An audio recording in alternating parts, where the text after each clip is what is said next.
Ey, ¿ya viste el de American Pie? Ay, marica, no hemos visto el video de American Pie. Y lo tenía guardado que para que lo viéramos. No, pues veámoslo de una vez. Veámoslo de una vez, huevón. Veámoslo de una vez, papi. La mejor. Ay, mano, qué rico. Qué rico esta saga, huevón. Ay, no, esta saga. ¿Quién de aquí ya se vio American Pie? Mano, de buena, American Pie fue una saga que me puso a reír demasiado. Uy, yo tengo muy buenos recuerdos de eso. Porque sí, claro, había de por medio, pero es que era lo que estábamos viviendo en esa época, ¿no? El cuerpo lleno de testosterona, uno queriéndose reproducir sin reproducirse, un montón de experiencias que uno no había tenido en esa época, entonces uno veía esto y se cagaba la risa porque uno estaba pasando por cuestiones similares. Pues yo nunca le hice el amor a un país, ¿no? A una torta caliente. Le hice el amor a otro tipo de cosas, pero no a una torta, porque aquí en Colombia yo no he visto tortas así, que por cierto se ve rico, ¿no? Y me imagino que hacer el amor también sería igual de bueno. Entonces... Chin, vamos a ver, vamos a ver. Tarta, una webcam y una generación entera que creyó que el humor podía ser cualquier cosa. Mano, esa es mi bebé. Esta vieja fue mi fantasía sexual durante muchísimo tiempo. Y una generación entera que creyó que el humor podía... Mano, esta mujer, Nadia. Uy, loco, esta mujer a mí. Dios, qué buenos recuerdos me trae volverla a ver. Nos volvemos a ver, mi vida, ¿no? Y hacer Mano, esa tipa era la cosa más sexy del mundo, brother. ¿Cierto que sí, Lewick? No, es que yo me acuerdo de esa primer película donde ella estaba ahí que la estaban pisteando por una webcam. Ay, Dios mío. Cualquier cosa. American Pie Mi primera paja. Vos, Bujocán, ¿vos en serio te autoflagelaste con esta película? Ey, venga, y venga, a mí esta vieja me parece muy linda, esa pelirroja. Una gran comedia. Mala mía. Que el humor esta podía nena, hacer cualquier mamacita rica. cosa. Esta nena a mí me parecía muy bonita. La que tocaba flauta, la del campamento. ¿Cierto que sí, Tiago? Esa vieja es bellísima, brother. Ahí fue la última gran comedia adolescente sin filtros y generó una saga, pero... No, donde hagan estas cosas hoy en día, huevo, y qué buen frame. Donde hagan estas cosas hoy en día, papi, se los come la crítica. Hoy en día que uno no puede hacer nada. Hoy en día uno no puede decir una palabra, papi, porque se le cae una comunidad encima. No puede hacer una crítica porque le cae otra comunidad encima. No, eso ya no se puede, ya paila. ¿Te podría ser hoy? Spoiler, no. Aunque no por lo que ustedes creían. Ella, Nadia. Oh, Dios mío. Hoy vamos a meternos en la historia de cómo un guionista desconocido, un productor con olfato y un elenco entusiasta debieron luchar contra un estudio con más ambición que escrúpulos. Y en esa batalla crearon la comedia adolescente de los 90 más... ¿Qué? ¿La mamá de Sifler qué? ¿Va o no va? ¡Ey! Nefi Jesus, parcero. Un besito, un abrazo, mi hermano. Muchísimas gracias. ¿La mamá de Sifler va o no va? Papi, re va. Esa señora re hiper mega va, mijo, yo. ¿Qué? Dios mío, esa señora con esa actitud, porque la señora era muy sexy. Tras de que la señora tenía mero cuerpazo, la señora tenía esa actitud como esas actitudes atractivas como de come mierda, que no era como muy amable ni nada, sino como que, como toda crecidita. Ay, ay, ay. ¡Dios! Icónica y más problemática de todos los tiempos. En la historia de American Pie desfilan muchos nombres, pero todo empezó con el guionista Adam Hertz. A mediados de los 90 era un veinteañero que trabajaba en televisión. Amaba las comedias juveniles, pero ninguna nueva le gustaba. Todas le parecían artificiales, livianas, demasiado hollywoodenses. Nadie hablaba ni actuaba como los chicos reales que... Vea. Bombonzote, más o menos, bonita. Conocía. Y Mano, American Pie tenía un elenco. Esa vieja también me parecía más linda. Esta no fue la que hizo Sabrina. Pues la primera de Sabrina que salió al mercado. No fue esa nena. Esa nena es divina, ¿no?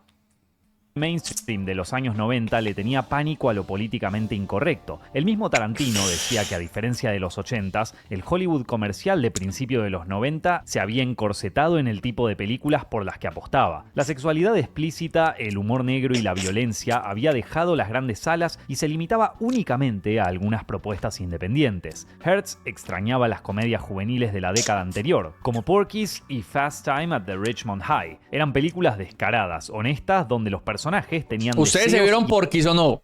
Esa de Porky's también es tremenda. Porky's es como un American Pie. De hecho, miren, es así tal cual, ¿no? Es una película, eso es un clasicazo, ¿no? Es una película demasiado vieja.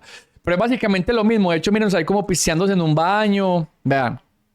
Era como básicamente lo mismo.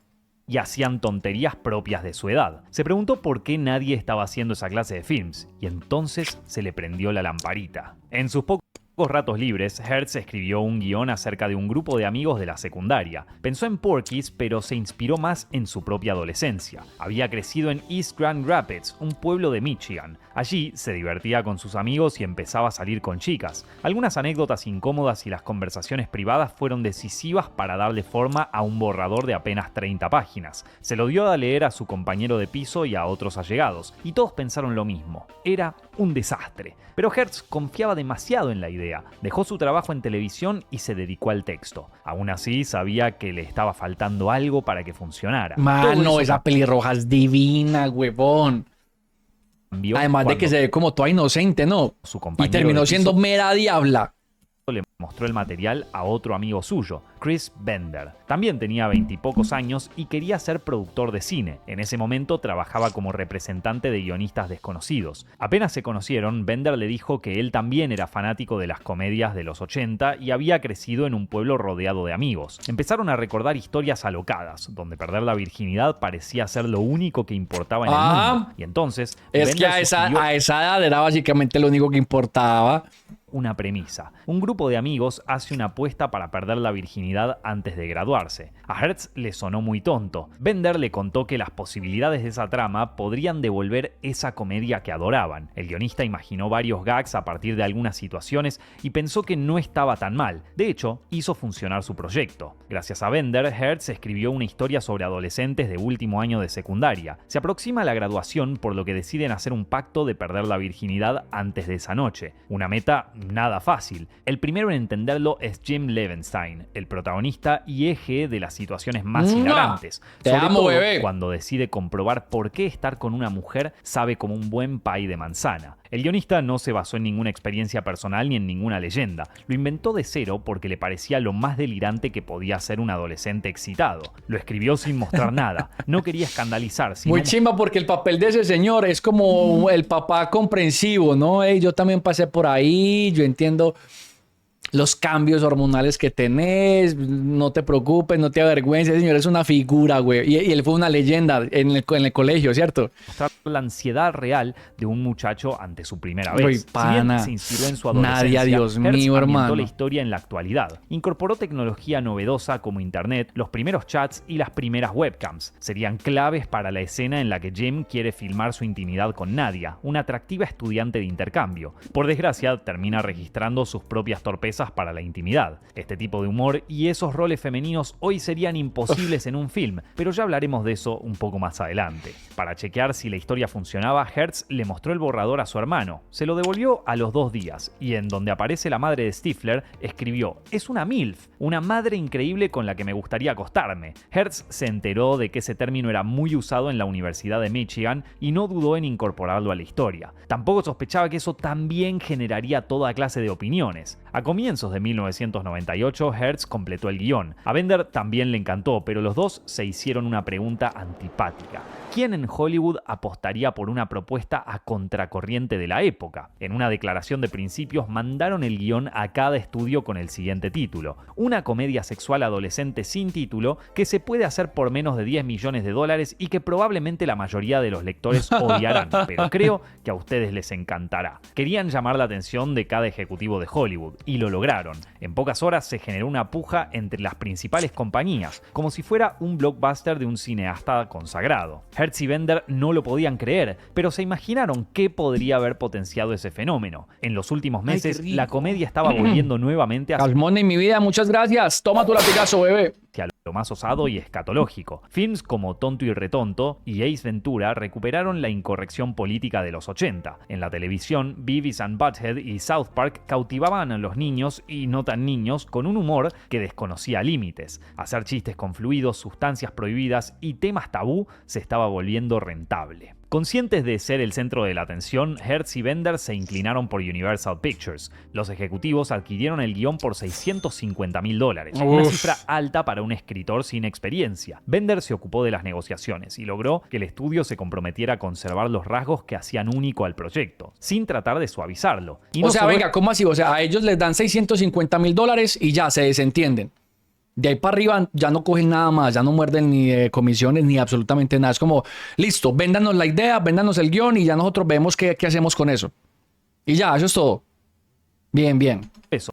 Universal otorgó un presupuesto de $11 millones, un millón más del que había señalado en la estrategia de venta. Ahora que el proyecto había sido comprado por un estudio todopoderoso, se le cambió el título, East Great Falls High, que era el pueblo ficticio de Michigan donde sucede la historia. A Universal no le parecía demasiado vendedor. Ese man es una buscaban caja, algo más parce. impactante y comercial. Hertz y Bender pensaban distinto, pero todas las partes acordaron que ya encontrarían la manera de resolverlo. Por lo pronto se llamaría Great Falls. Lo importante para el guionista y el productor era que el proyecto ya tenía luz verde. El siguiente paso era hallar al director indicado para la propuesta que buscaba innovar con lo Pero clásico. entonces, venga, Entonces, a pesar, sí, el Terminator, el famosísimo Terminator. Pero espera un momentico, o sea, listo, ellos venden el guión, pero al mismo tiempo también se encargan de como de direccionar el proyecto. O sea, ellos, listo, vendemos el guión, todo bien, pero nosotros asistimos las grabaciones.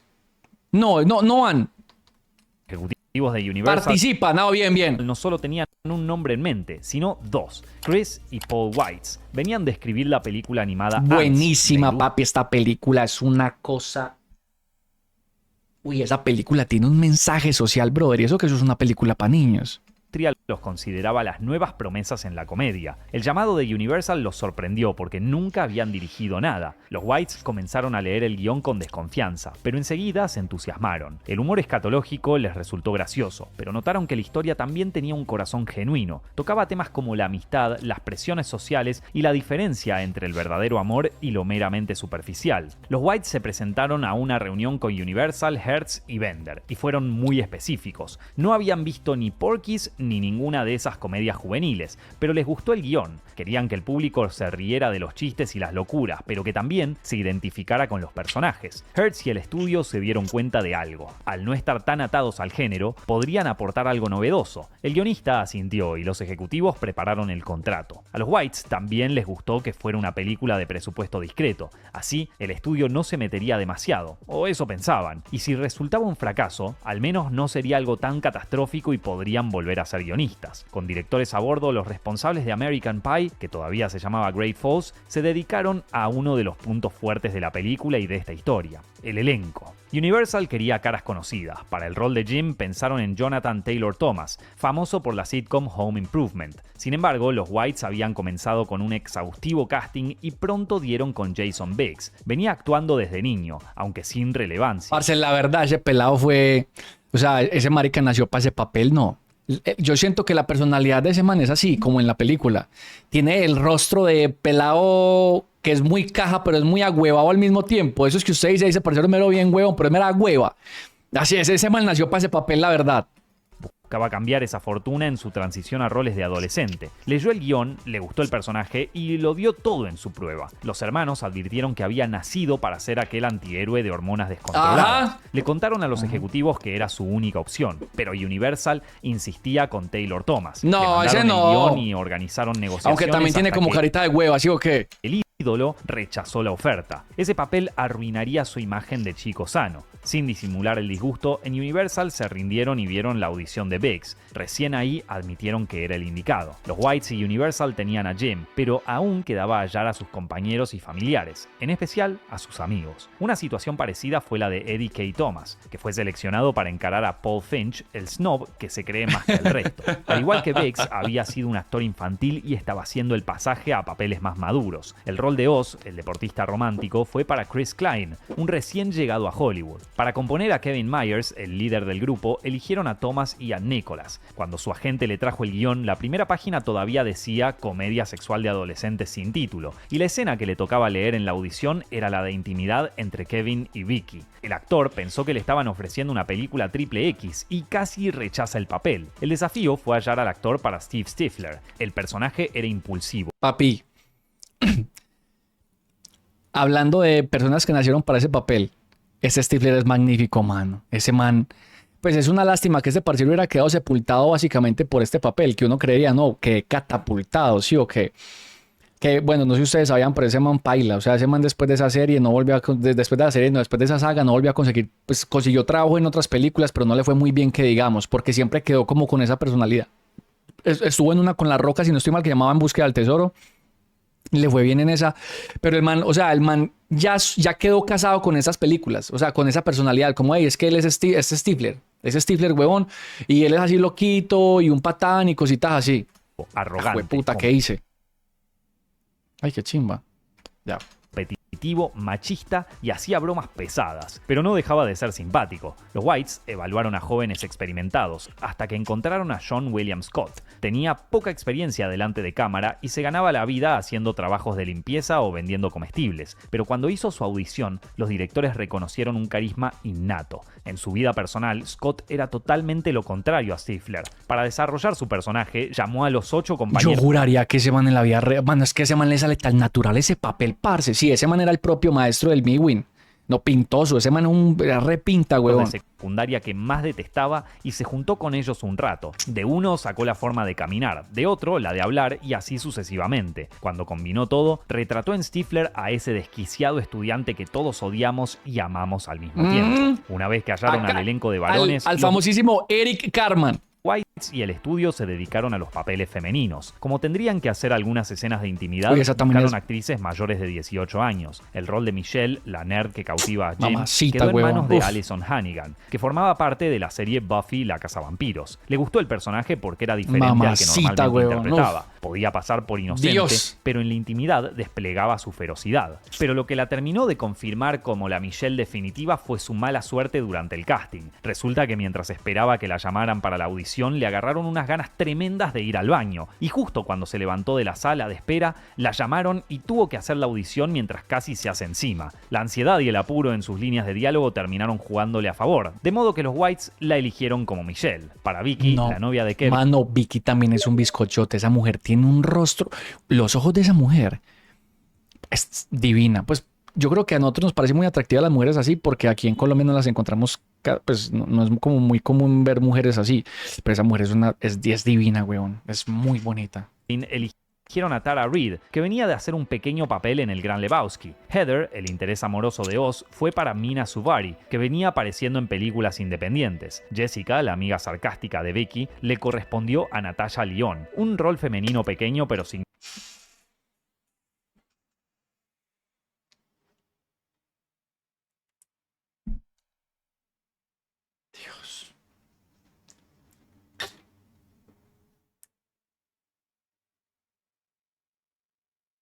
Dios. Significativo para la trama era Nadia, la estudiante de intercambio. La producción reparó en Shannon Elizabeth, una modelo... Shannon Elizabeth, a ver, busquémosla cómo está. Shannon Elizabeth. Todavía, papi. Todavía. Mírenla acá cuando lo de American Pie. Uy, no, Dios mío, es que esa mujer es un bizcochote, pero miren eso, mano. Oh my fucking gosh, bro. God damn.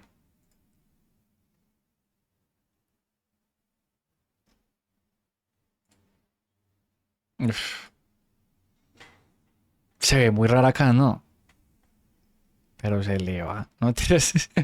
Pues sí, no, obviamente. Que estaba incursionando en la pantalla grande. No imaginaba a qué punto su intervención daría que hablar durante años. Aún faltaban 2 papeles claves por el lado de los adultos. Para empezar, la madre de Stifler, deseada por Finch e inspiradora del concepto de MILF. Los Whites pensaron en Jennifer Coolidge, una habitual actriz secundaria en comedias. El papel le pareció divertido, podía ser graciosa y sexy a la vez. Ni ella ni nadie pensó en la repercusión que tendría. El siguiente gran personaje adulto era el padre de Jim. La mamá de Jim es la nena de Malcolm in the Middle.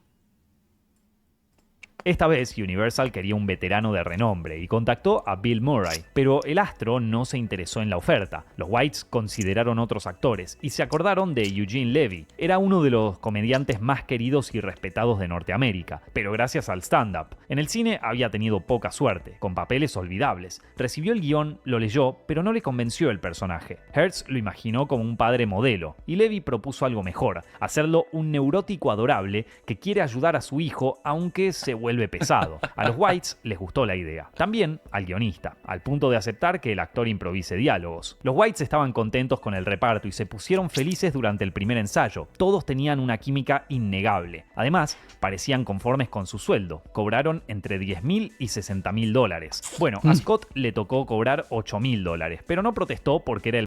Uy.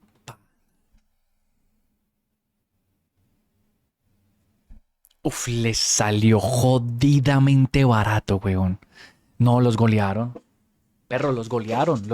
Literal, los golearon. Y a Stifler lo golearon aún más, brother. más inexperto. La película es de 1988. American Pie es del 88, no, hombre. American Pie es como de los 2000, de 1999. American Pie es del 99. Bueno, en esa época igual eso era bastantica platica. Pero papi, 8,000, qué pesar de Stifler y el papelón que se tiró ese parcero.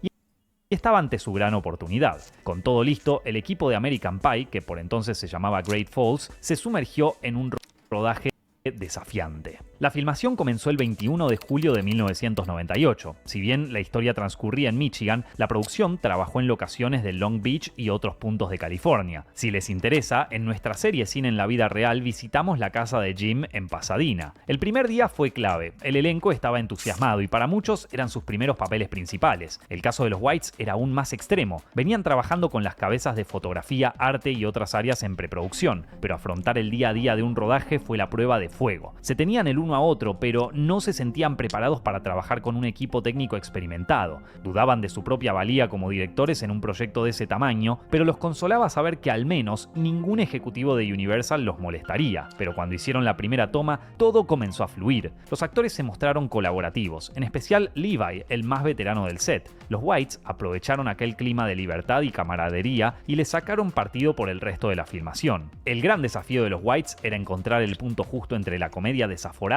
y el corazón. Para el humor contaron con la entrega de Scott. Pensaron que sería la gran revelación de la película. También trabajaron con Coolidge y Thomas para las escenas donde la madre de Stifler y Finch pasan de la seducción a la intimidad. Thomas tenía 17 años, por lo que debieron respetar algunos protocolos de trabajo. ¡No! Para la escena en la que Jim pierde la virginidad con Michelle, Hannigan propuso que su personaje le diga a los Whites les fascinó. Al mismo tiempo, se las arreglaron para desarrollar las relaciones entre los amigos y las subtramas románticas. En cuanto a esto último, los conflictos entre Kevin y Vicky... Pero cierto que la pelirroja no era virgen. Ella había perdido la virginidad en uno de esos campamentos, creo. Y los intentos de Oz por acercarse a Heather. En medio de esas escenas tranquilas, los guionistas Hertz y Bender aparecieron por el set. Sabían que no eran los jefes, pero le preguntaron a los directores cuándo agregarían más comedia. Le respondieron que al día siguiente harían la secuencia de la tarta, y no la rodarían de manera sugestiva. Mostrarían en cámara cómo Jim... Bueno, los que vieron la película ya saben. Todos coincidían en que sería un momento icónico, pero concretarlo no fue nada fácil. En el guión, Hertz había puesto que era un pie de manzana de McDonald's. Había mencionado la marca porque pretendía una referencia cultural inmediata, la intimidad adolescente en su versión más corporativa y fast food. No, pero yo me imagino que eso... McDonald's no iba a patrocinar porque esos son patrocinios de marcas. No iba a patrocinar, no iba a dar una tarta para que se la culiaran, porque entonces la gente iba a comenzar a comprar las tartas de McDonald's para culiárselas. Sí, no iban a permitir que su marca quedara así, quedara mancillada, su buen nombre y sus productos quedaran mancillados por eso. Entonces no creo que hubiera una colaboración, y si lo hubieran hecho sin la colaboración los hubieran demandado durísimo. Desgracia, su idea chocó con el departamento legal de Universal. Le dijeron que esa corporación nunca aceptaría quedar asociada a un gag tan desagradable. ¿Sí ve? De hacerlo, se arriesgarían a acciones legales o a un veto de exhibición. Cabizbajo, el guionista debió quitar McDonald's y no incluir ninguna marca. Los problemas volvieron cuando llegó el día del rodaje. Una jornada cerrada y solo estaban los Whites, el camarógrafo y el coordinador de intimidad. Hertz permaneció cerca. Quería ver cómo cobraba vida la escena más delirante que había escrito. El equipo de utilería preparó 4 pasteles caseros inspirados en el clásico pie estadounidense. Los Whites prepararon la puesta en escena... Mano, eso se ve muy rico. ¿Alguno de ustedes ha probado un pie así como esos? Y en caso de que sí, ¿qué tal? ¿Sí saben muy ricos? ¿Son deliciosos o no? ¿Valen la pena? No, no lo han probado. ¿Eso a qué sabrá? ¿Sí o qué, Juanfe? Sí, pero no tanto.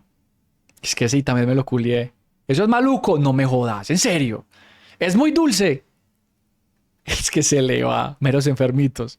Daron a llamar a Biggs, pero Biggs no quería salir de su tráiler, era su primer protagónico y trabajó duro para estar a la altura. Aún así, la escena del pie lo ponía nervioso. Llamó a su agente y le dijo desesperado: voy a destruir mi carrera, incluso antes de que empiece. El agente lo tranquilizó y le explicó que, por el contrario, podría ayudarlo mucho. Agregó que confiaba en que no tenía nada que perder y que haría un gran trabajo. Para rematar, cortó la llamada luego de decirle: Jason, ve y esa maldita tarta con todo lo que tienes. Más tranquilo, el actor se entregó a una grabación que duró 6 horas. Filmó con un pastel relleno de espuma y una sustancia viscosa. Le pusieron un arnés alrededor de la cintura para que no tuviera...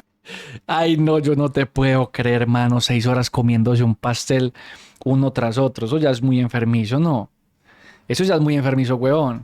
Que sujetarlo, como si otra extremidad de su cuerpo estuviera sosteniendo ese pastel. Le resultó incómodo, pero nunca se quejó. Cuando los directores dijeron corte por última vez, todos aplaudieron a un Biggs agotado. Pensó que la incomodidad había quedado atrás, hasta que salió del set y se encontró con sus padres. Habían llegado para hacerle una visita sorpresa y vieron algunas partes por un monitor.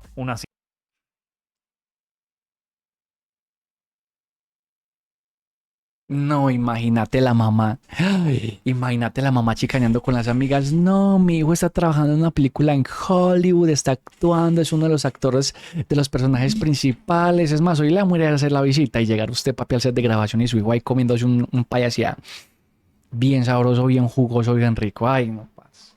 Qué pesar. Situación digna de la película. El equipo de American Pie, que aún se llamaba Great Falls, había resuelto la escena que se volvería icónica, pero aún quedaba rodar otra que con el tiempo Es que les tocó dejar las tortas con candado en la casa.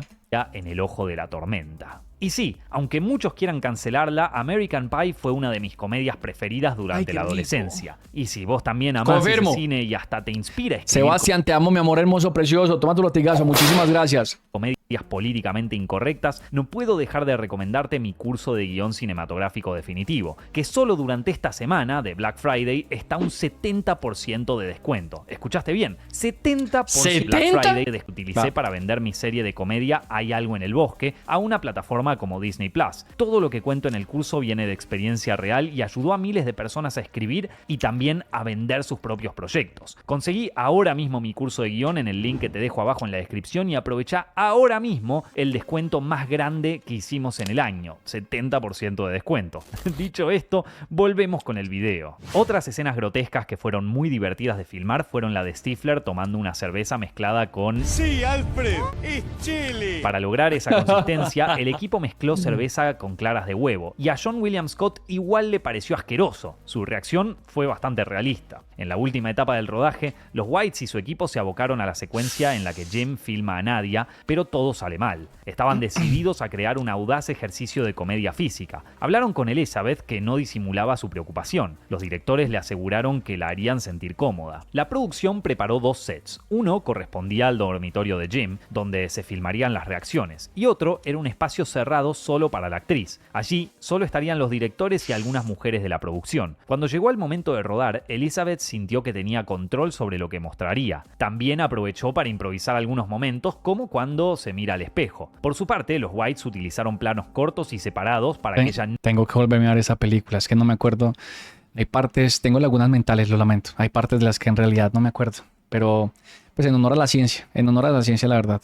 Nunca estuviera realmente desvestida. La secuencia también requirió la participación activa de Biggs. Ya había tomado confianza para arriesgarse, así que se ocupó de transmitir los intentos de seducción de Jim y su humillación. También fue atento con Elizabeth, para que nunca dejara de sentirse protegida. Al cabo de 2 jornadas, la secuencia quedó lista. Así, el equipo era consciente de que sería otro punto alto de la película, aunque nadie pensó la repercusión que tendría a futuro. Luego de días tan creativos como intensos, el rodaje de American Pie, es decir, Great Falls, terminó el 11 de septiembre de 1998. Todos estaban satisfechos con sus trabajos y se llevaron muy bien. La mayoría del elenco se sumó a otras películas o series, pero Scott estaba desempleado. Como los $8,000 que le pagaron se Qué pesar, mano.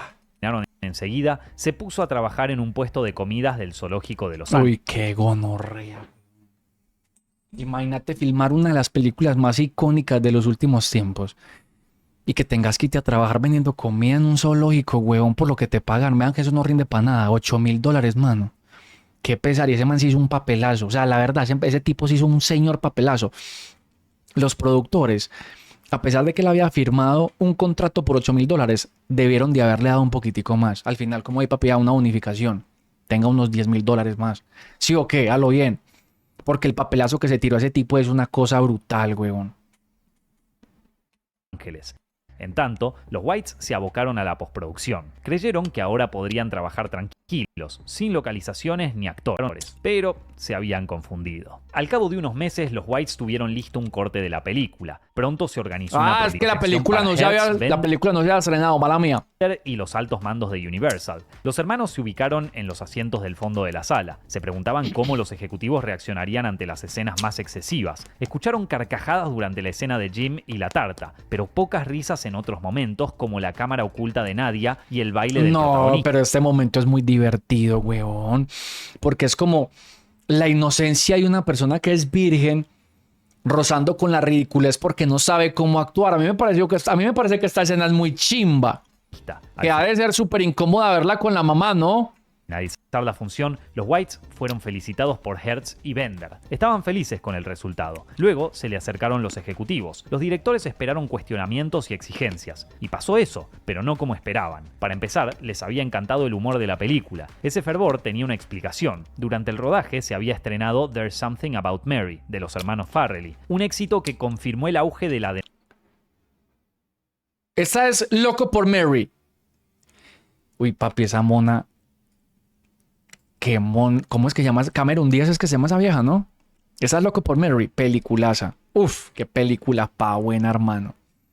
Y la nena, Cameron Díaz, papi. Dios mío, miren el tamaño de ese cuello, huevón, ese cuerpo como todo atlético. Ay, no, Dios. Ay, no, qué pereza, mano. Denominada Nueva Comedia Americana, donde valía todo y nada era sagrado. Por eso adoraron la escena del pastel. Y no solo eso, decidieron que el título definitivo de la película sería American Pie. Los Whites, Hertz y Bender quedaron boquiabiertos. El guionista pensaba que sonaba estúpido y literal y no reflejaba el espíritu de su obra. Los directores y el productor dijeron que hacía pensar en una comedia liviana de los 50 o en un musical. Recordemos que ya existía la canción American Pie de Don McLean. Los creativos insistieron en que Great Falls era más inteligente y adecuado, pero nada pudieron hacer contra el poderío de Universal. Se llamaría American Pie porque sería más vendedor y sintetizaba su visión de la película. Pero los requerimientos de Universal no terminaban ahí. Exigieron reducir las escenas románticas para darle más lugar al humor picante. También creyeron indispensable acentuar la cultura pop de fines de los 90. Le pidieron a los Whites filmar más escenas para la secuencia de la cámara oculta, y esta vez agregarían un cameo de la banda Blink-182. Acababa de sacar el disco Enema of the State, producido por Universal Music, y era furor entre los adolescentes. Además, debían añadir a la banda sonora la canción Mood. Los Whites entendieron que era puro marketing, pero no les quedó otra que obedecer. Igual, ese género musical les queda melo. Blink-182, Sum 41. A mí me parece que esas eran banditas. Esas banditas en esa época pegaban durísimo con este tipo. De hecho, ellos son.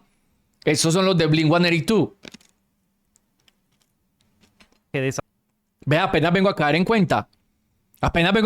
Parce. Las escenas fue tan rápido que los integrantes de Blink-182 nunca supieron de qué trataba la película. En cuanto a las escenas románticas, los directores se las ingeniaron para conservar las más importantes y lograr un equilibrio entre sentimientos y chistes. Una vez que se incorporaron las nuevas escenas, American Pie fue enviada a la Motion Picture Association of America, o MPAA, el ente de clasificación de Estados Unidos. Recibió una NC-17 para mayores de 18 años. Universal pretendía una R para que los menores pudieran ir acompañados y se diferenciara de las típicas comedias estudiantiles de esos tiempos, con clasificación PG-13. Los Whites debieron volver a la sala de edición para quitar algunos fotogramas, pero tratando de no alterar lo que habían concebido. Lo gracioso es que en aquel momento la MPAA les mandaba mensajes diciendo que siguieran editando la película para conseguir la clasificación, pero que para ellos les parecía divertidísima. Y ahora quedaba saber si los jóvenes estaban preparados para una comedia donde un adolescente tiene relaciones con una tarta. parte. El estreno de American Pie estaba pautado para el 9 de julio de 1999. Universal lanzó una campaña enorme, con trailers y spots musicalizados por Blink-182. Al mismo tiempo, los responsables brindaron entrevistas a los medios hablando de lo bien que la pasaron rodando y vendiendo la película. Pero para sus adentros, todos dudaban de que American Pie se convirtiera en un suceso. Sin estrellas ni realizadores famosos, sería difícil atraer a las masas.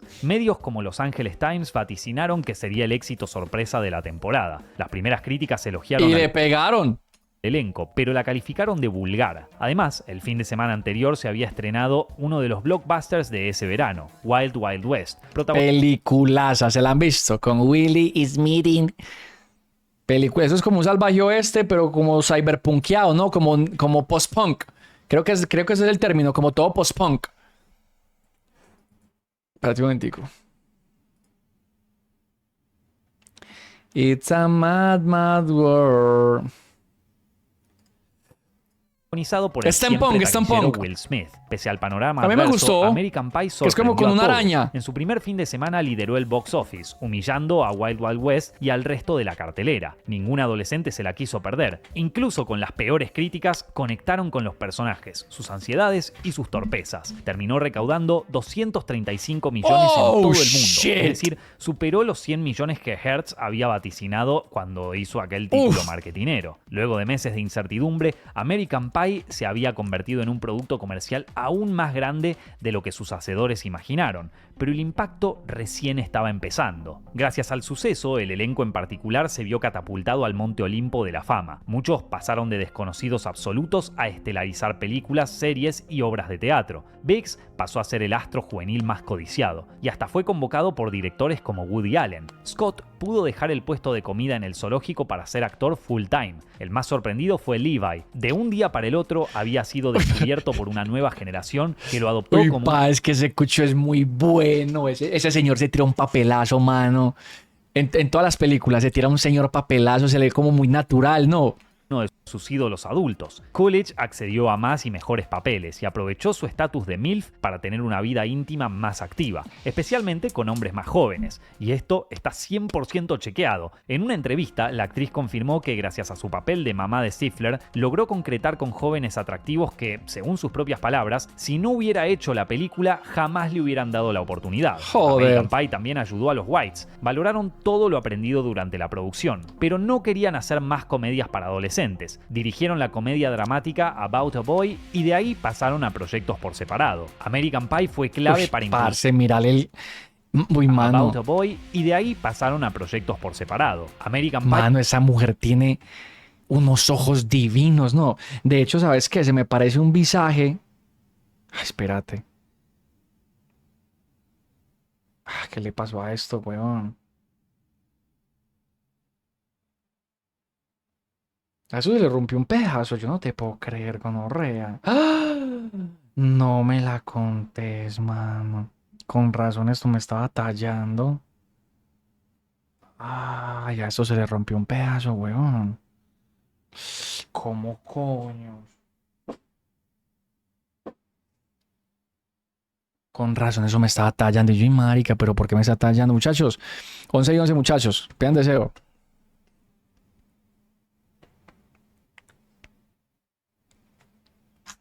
Listo, ay, hijo de puta, mala mía. Parce, ¿sabes a quién se me parece de pronto? A la de la nena de... Voy a demolerlo. Ralph el Demoledor. Penélope, no. Vanélope, la princesa Vanélope. Mira que tiene la carita como así, como con los labiecitos. La nena tiene unas facciones divinas. Y ese color de ojos, papi, la cosa más, más hermosa del mundo. fue clave para impulsar definitivamente la nueva comedia americana. Ahora Ya no están sonando. Espérate. Pensé que la de Big Bang Theory. Marica, es que yo no me he visto de Big Bang Theory. Se parece a Jennifer Aniston. Jennifer Aniston. Jennifer Aniston. A ver quién es. Sí se parece un visaje. Que Jennifer Aniston también es una mujer sota. Esta vieja. Hasta ya cuchita. Hasta esa vieja hasta ya cucha, papi, es bonita. Y de joven era un bizcochote. Pillen. En el 99. Y esa vieja no ha envejecido nada. Mm.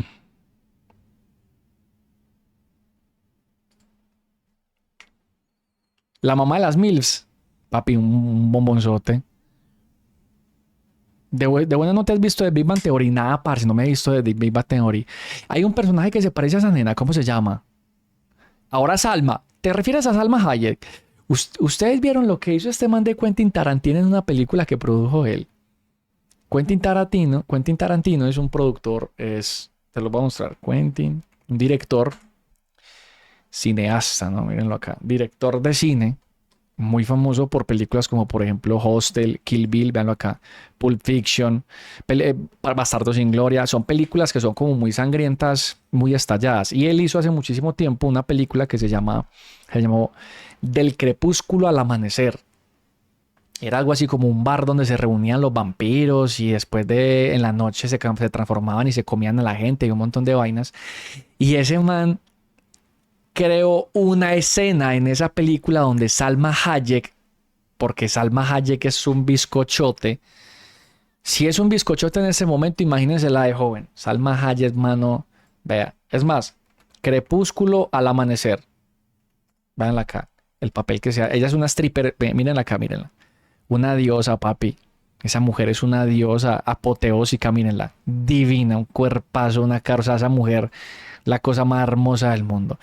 Y este señor de Quentin Tarantino, este señor que ustedes están viendo aquí en la mitad, creó una escena donde Salma Hayek le metía el pie a un hombre en la boca, así, y se derramaba tequila por el pie para que le llegara, o sea, se derramaba tequila en la pierna para que el tequila se deslizara, bajara la pierna y le cayera a la boca. Adivine quién fue el actor de dicha escena. Claro, claro, no te vas a perder la oportunidad, ¿no? Obvio no, el mismo mano. Ese marica dijo, Salma, hay que hacer una escena de esto. Usted al hombre, el man va a estar ahí sentado, usted hace como el striptease, o que tan, coge y le mete la pierna así, ella se tira tequila por la pierna y que le caiga en la boca al man. Ah, listo, ¿y quién va a ser el actor? Yo. Lo entiendo. La verdad es que lo comprendo enteramente, parce. O sea, no hay cómo criticarlo, ¿eh? O sea, miren eso. Yo también hubiera querido tener esa pierna en mi boca, la verdad, destilando tequila. Es obvio que sí. Bueno, sigamos con esto, a ver qué tal. Ahora todo Hollywood hacía películas repletas de chistes con relaciones íntimas, sustancias prohibidas, religiones y otros elementos. Más allá de las alegrías, afloraron las primeras polémicas. Algunos medios cuestionaban la vulgaridad de las nuevas comedias estadounidenses y su impacto en la sociedad. Ponía como ejemplos el cine de los hermanos Farrelly, aunque consideraban que American Pie los había superado. Señalaban que la escena con la tarta y la secuencia de la webcam habían cruzado todos los límites de lo moral. Pese a todo, la polémica es que todos los límites de la moral, marica. ¿Quién cuando era pequeñito no experimentó con un montón de vainas, huevón, para generarse placer? O sea, cuando usted estrena Chéchere, cuando usted sabe que esta vaina le puede generar un montón de placer, ¿quién no empieza a experimentar a ver qué tipos de placeres puede conseguir con eso? Pues, gente tan boba, hombre, ¿no? Y generó aún más interés en la película. A comienzos del siglo XXI, nadie ignoraba el fenómeno American Pie, y no sorprendió a nadie que Universal confirmara una secuela. Pero aquí todo empezó a complicarse. El anuncio le gustó a Hertz y Bender. Ambos deseaban mostrar a los personajes en una nueva etapa de sus vidas. Imaginaron una trama más madura, lejos de la lucha por perder la virginidad. Biggs y otros actores estuvieron de acuerdo con esa dirección, aunque los ejecutivos tenían otro plan: repetir la fórmula de la primera con más desquicio y menos sentimentalismo. También querían a los mismos personajes, aun cuando algunos tendrían más presencia que otros. Querían apostar más fuerte que nunca, por lo que desembolsaron un presupuesto de $30 millones. En solo 4 meses, Hertz debió escribir una historia ambientada un año después de la primera entrega. Jamie y sus amigos aprovechan las vacaciones en la universidad para alquilar una cabaña en Grand Harbor, Michigan. Quieren divertirse, pero también deben resolver sus relaciones sentimentales. Y en el medio, un nuevo catálogo de situaciones que harían sonrojar a todo el batallón. Venga, la de Soy Pity no es de American Pie 1. Esta es de la 2. Que él dice, Soy Pity. Es de la 2. Papi, la segunda también es icónica. Mano, la segunda también es icónica, huevón. Uf. A ver, continuemos con eso. Vaticano. Universal contactó a los Whites para volver a la dirección, pero solo acordaron permanecer como productores ejecutivos. Fueron reemplazados por J.B. Rogers, que en la primera película fue director de segunda unidad. Recibió la directiva de priorizar el humor salvaje y aceptó con gusto. Aún así, los hermanos hablaron con él para que le diera al menos un mínimo lugar al humanismo de los personajes. La compañía tenía director y guionista, pero nada le interesaba más que el elenco. A muchos les decepcionó saber que Universal quería darle prioridad al humor inmaduro. Además, los estaban llamando para otros proyectos. Por eso pensaron si les convenía aceptar para repetir lo mismo de la primera parte. Cambiaron de actitud cuando el estudio propuso aumentarles el sueldo. Eso es lo que iba a decir. Supongo que aquí les pagaron más. Biggs y Scott negociaron con los contratos más altos, ya que ¡Qué chimba! Y se lo merecía. Este parcero se lo merecía. Lo hizo extremadamente bien, parce. sus personajes tendrían más protagonismo. No obstante, los demás debieron conformarse con menos. Elizabeth no quería regresar, ya que su participación era básicamente un cameo. La convencieron de que era importante para la historia porque Jim todavía desea a Nadia. El rodaje de American Marica, Pie yo todavía deseo a Nadia y ya tengo 34 años y esta película salió en el 99. 2 fue muy distinto al de la película previa. El elenco y el equipo ya no eran tan amigos. La inocencia y la humildad desaparecieron. Esta vez afloraron algunos egos y tensiones. Los varones se sentían estrellas de rock y lo demostraron ante otros actores y técnicos. Biggs afrontó con valor y confianza los gags más repugnantes, como cuando Jim accidentalmente queda pegado a sí mismo. Pero promediando el rodaje, notó que estaban reescribiendo el guión para el lucimiento de Scott. Era evidente que Stifler se había adueñado de la película. Biggs y Nicholas no ocultaron sus celos, pero eran directivas de Universal. Thomas estaba conforme, ya que pudo desplegar una faceta más excéntrica de Finch. El malestar en el rodaje no quedó ahí. Rogers era un director eficiente, pero todos notaban que le faltaba el talento y la sensibilidad de los Whites. Y sí, se limitaba a satisfacer los pedidos de la compañía. Por su parte, Chris Klein no le puso entusiasmo a sus pocas intervenciones. Estaba evaluando proyectos para consolidarse como galán romántico y héroe de acción. En Hollywood le pronosticaban que sería una gran estrella. Uy, mano. Uy, pase, parcero. Y héroe de acción. En Hollywood... Ay, a ese marica, ¿qué le pasó, weón? Uy, ese man parece ingeniero en sistemas, ve. Le pronosticaban que sería una gran estrella. Ride, Leon y Subari quedaron relegadas a unas pocas apariciones y protestaron por la falta de desarrollo de sus personajes. Hannigan creía que Michelle tenía escenas demasiado ridículas, pero hizo más que solo quejarse. Habló con Rogers y Hertz y le pidió reescribir algunas partes, para que el personaje tuviera más profundidad y carácter. Así, logró darle forma a la escena de la banda y la flauta. Una actitud parecida tuvo Levi, que se concentró en improvisar nuevos diálogos, y dejó en claro que su química con Biggs era imbatible. Por su lado, Coolidge aportó su brillo en los momentos finales, junto a Thomas. Pese a las incomodidades, el elenco y el equipo se conocían de memoria. Así, lograron que American Pie 2 se pudiera estrenar el 10 de agosto de 2001. La crítica fue aún menos amable que con la primera entrega, pero eso no importó. Hordas de fanáticos llenaron las salas, y así recaudó $287 millones. No cabía duda de que casi lo mismo que recaudó la primera. Que pues igual es bien. Pie se había transformado en un emblema de la comedia más desvergonzada. Jim, Stifler y Michelle en particular se habían vuelto personajes adorados por el público de todas las edades. Los ejecutivos de Universal tomaron nota de eso a la hora de confirmar la tercera parte, American Wedding, una producción que trajo aún más problemas. Hertz ahora tenía la oportunidad de cerrar una trilogía. Amaba el universo de American Pie y los personajes que había creado, pero quería despedirse de ellos correctamente. La idea de centrarse en la boda de Jamie y Michelle le gustó a Bender y también a Universal, aunque el estudio exigió menos amor y más comedia descerebrada con mayor protagonismo de Stifler.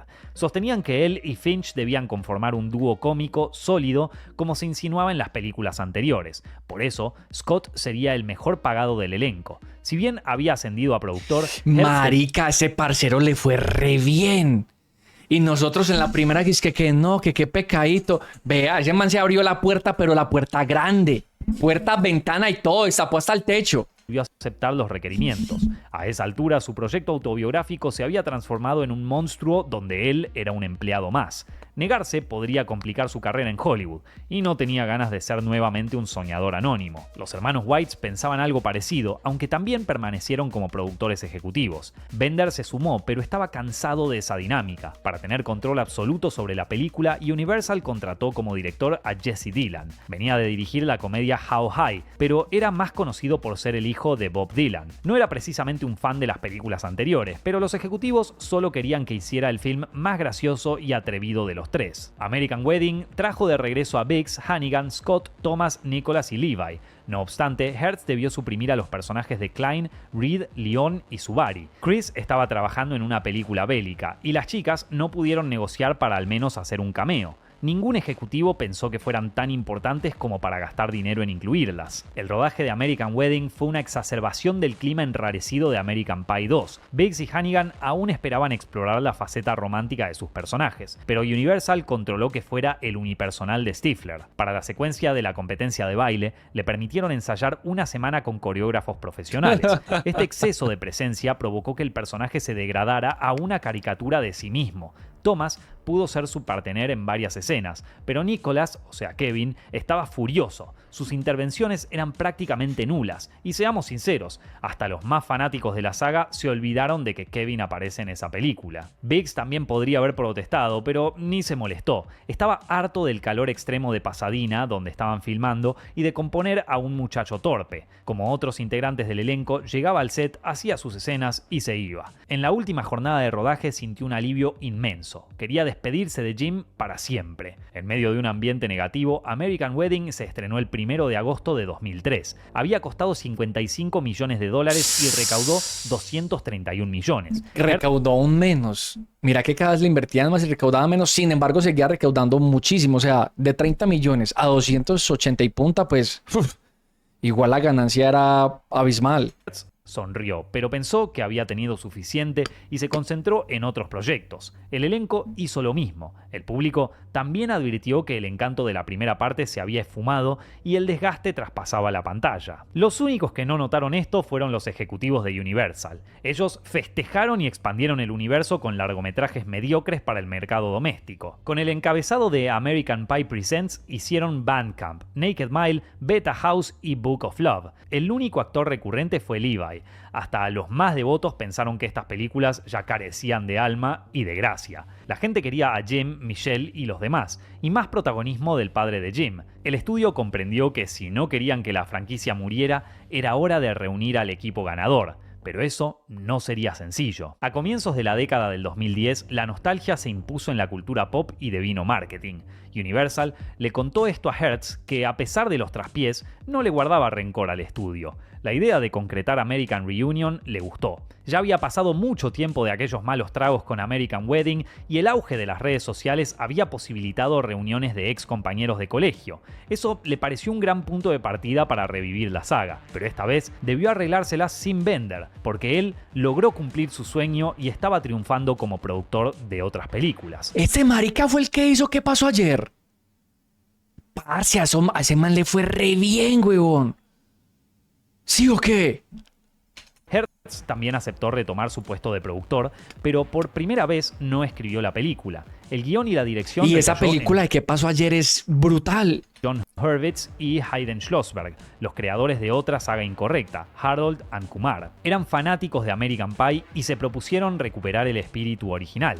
Así concibieron una trama que traía de nuevo a todos los personajes de la primera entrega. Jim y sus amigos ya son adultos y tienen una vida encaminada, pero igual se involucran en travesuras dignas de sus épocas escolares. Universal, Hurwitz y Schlossberg sabían que el éxito de American Reunion residiría en juntar al elenco de la primera película. Todos hicieron carrera, aunque con una suerte dispar. Hannigan y Scott lograron destacarse en el cine y la televisión. Klein acumuló fracasos que dinamitaron su estrellato augurado. Subari tuvo algunas grandes oportunidades, pero nunca alcanzó las expectativas de la industria. La mayoría quedó encasillada y debió conformarse con películas olvidadas, series efímeras o producciones de bajo presupuesto. Te amo, mi amor, así cuchita y todo. Que la falta de rumbo lo inclinó hacia los vicios. Cuando se les ofreció retomar sus papeles más recordados, aceptaron de inmediato. El guión no les pareció tan diferente de los anteriores, pero creyeron que podía ser una buena despedida. Biggs y Scott negociaron sus contratos con rigurosidad y llegaron a un gran acuerdo: $5 millones para cada uno, más un porcentaje de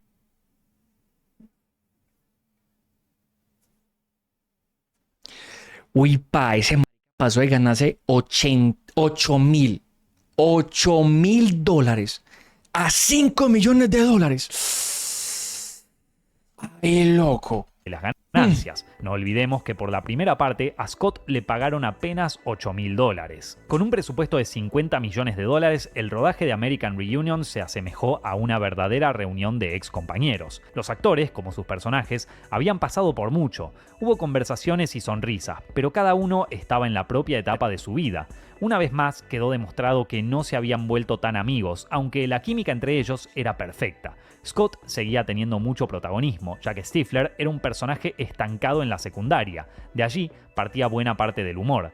Aún así, ninguno de sus colegas se quejó. También ayudó que Hurwitz y Schlossberg crearan un ambiente agradable y controlado, como los Whites en la primera parte. Esa virtual tranquilidad culminó en la postproducción.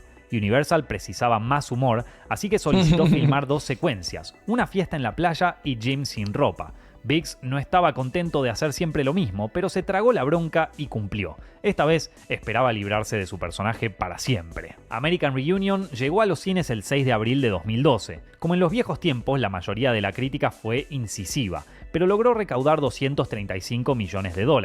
Los responsables se sintieron satisfechos, pero no advirtieron el entusiasmo del público. En los foros y redes empezaban a cuestionar el humor escatológico de esa y otras comedias de Hollywood. American Pie empezó a quedar afuera de una nueva era en la que se valoraba más el respeto y la inclusión. Chris Klein coincidió en que esos chistes ya no eran para el mundo moderno. Ni él ni los demás imaginaron que en poco tiempo la película sería sepultada. A mediados de la década del 2010, las nuevas generaciones cuestionaron comportamientos que hasta hacía poco eran normalizados, desde métodos de conquista masculinos hasta ciertas frases. Los cambios de mentalidad tuvieron un punto decisivo en 2017 y 2018 con movimientos como Me Too o Black Lives Matter. Los cambios de mentalidad en Estados Unidos no fueron ajenos al cine, y American Pie se convirtió en uno de los ejemplos más citados. Numerosos artículos y comentarios en redes apuntaron contra la premisa y se detuvieron en las secuencias más representativas. Uno de los episodios más comentados proviene de un estudio realizado en Gran Bretaña. Consistió en enseñarle la película a jóvenes de entre 16 y 19 años. Todos la calificaron de inapropiada. Los horrorizó. Un montón de locas, man. Un montón de locas, weón, que lo que les hace falta es otra hijueputa guerra. Lo que les hace falta es una intervención de Papi Trump. Qué putas loca, hermano, ¿ah? Comprobar cómo los varones de la generación anterior miraban a las mujeres de forma tan lasciva, pero sobre todo quedaron indignados por la secuencia de la webcam. Les pareció una invasión a la privacidad, ya que no tenía el consentimiento de nadie. Lo consideraron... Pero es... Ay, pero ¿cómo así, huevón? Pero es que se trata de eso, ¿no? O sea, no de no tener el consentimiento, sino de lo que los peladitos, los niños de colegio son capaces de hacer por estar pisteando a una nena que está en pelota. ¡Qué putas! ¡Ay, no! ¡Qué fastidio, huevón! ¿En qué nos estamos convirtiendo? Un delito, y criticaron que los responsables de la película no adoptaron una postura moral sobre eso. Los resultados del estudio tuvieron un eco poderoso en internet. Muchos compartieron la opinión de los jóvenes y con comentarios más duros todavía contra American Pie y sus secuelas. Otros comentaron que la saga era solo un producto de su época. En ese contexto se estrenó un nuevo spin-off, American Pie Presents Girls' Rules. Pese a darle más protagonismo a mujeres y no contener personajes desvestidos, pasó sin pena ni gloria. La controversia alrededor de American Pie no fue ajena a sus principales responsables. Shannon Elizabeth dijo que la secuencia de la webcam sería inadmisible hoy a pesar de que a ella le parecía correcta. Adam Hertz y Jason Biggs estuvieron de acuerdo. El actor dijo que la película hoy no se podría hacer y agregó: American Pie envejeció como una fiesta de secundaria, divertida en su momento, incómoda al recordarla. Por su parte, Coolidge admitió que ser la MILF le divirtió al principio, pero en determinado momento solo la reconocían por ese papel y le costó recuperar la perspectiva. Esas declaraciones aparecieron en medio de rumores de una posible quinta entrega, que llevaría como título American Pie: The Funeral. Según se dice, estaría centrada en Stifler y el funeral de su madre. John William Scott dijo que existe un guión y lloró al leerlo, ya que recupera la parte emocional. Aún así, el actor tampoco ignoró cómo la franquicia hoy es percibida y sabe que Stifler ahora es el personaje más odiado. Por eso dijo, si hicieras alguna de las cosas que esa película propone, te arrestarían y probablemente irías a la cárcel durante mucho tiempo. Los ejecutivos de Universal, que en aquel momento siempre eran los que impulsaban el humor por encima de lo romántico, ahora de repente prefieren no hablar al respecto. Pero a pesar de las críticas, American Pie también fue reivindicada por los críticos de cine y amantes de la comedia. Piensen que pasó de ser una película de moda para adolescentes de la época a una de las películas más representativas de la comedia estadounidense, para bien o para mal. Y por más de que muchos la detestan o finjan detestarla para no quedar mal, su valor cinematográfico y su lugar en la cultura pop es inamovible. A comienzos de los 2000, cuando yo vi la película por primera vez, no llegaba a los 4 puntos en sitios como IMDb. Hoy en IMDb pasa los 7 puntos y hasta en Letterboxd, la plataforma de cine más políticamente correcta, la película tiene unas sólidas 3 estrellas. American Pie nació para revivir el espíritu de las comedias más irreverentes y terminó marcando una nueva era del humor escatológico. Con el paso del tiempo, su estatus de clásico quedó opacado por los cambios de época, pero los 2010 ya quedaron atrás y quizás, como les ocurrió a Hearst con las comedias de los 80, pronto surja una nueva generación capaz de redescubrir su encanto. La cosa es así. No, qué cagada, mano. ¿Cómo así que los niños de hoy en día, hermano, se ven en American Pie y se escandalizan? ¿Qué nivel de cacorrea es esto, pues, weón? Ah, es que no tuvo su consentimiento, papi. Las películas es esto, las películas son fantasía. Es que las películas tienen que cumplir con los lineamientos políticos y sociales que todos ustedes quieran. No me guoques más. Qué tontería, la por boba del mundo, hermano, no. No dan ni rabia, weón. No, parce, una tontería, no. ¿Qué opinan ustedes? No, es que me da rabia, huevón. Es que me da rabia porque le quitan lo divertido a todo. Es como si hubieran querido cancelar a South Park, que South Park lo han querido cancelar una infinidad de veces, pero es que no han podido. No han podido porque South Park es buenísimo, es jodidamente políticamente incorrecto, pero es más que necesario. Porque es una sátira, es una crítica social y solamente a través del humor es que la pueden decir, porque de otra manera sería políticamente incorrecto. Care, chimbitazo, me... Uy, no, que recanzoncitos, mano, no.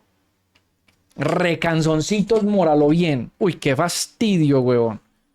Muñe, eso es otra época, pero tranquilo que eso es cíclico. No, si sabes qué, yo siento que sí, eso es como la moda. Es cíclico igual a la moda, huevón.